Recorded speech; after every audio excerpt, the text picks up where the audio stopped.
Kahit gaano ka pa kaantok kapag tinatawag ka na ng mga alaga mong manok mo, sigurado mapapagising ka talaga ng in the early morning.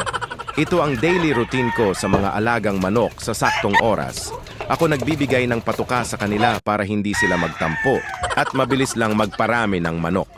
Sa totoo lang kapag may gamit ka na egg incubator, dahil dito di na kailangan magpalimlim sa inahen o maghintay ng 21 days bago ka magkasisiw bale.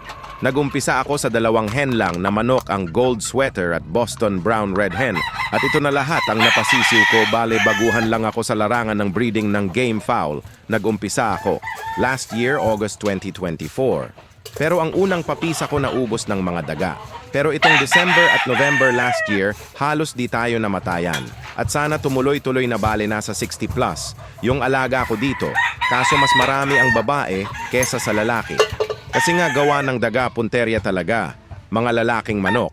Pero yung gagawin ko sa mga babaeng manok, selection ko for breeding materials in the future. At ang iba siguro di-dispose o gagawing pulutan. Kayo mga kalodi, kailan kayo nagumpisa mag-breeding ng panabong na manok at kamusta inyong breeding ng manok? Comment down below. Maraming salamat and happy farming!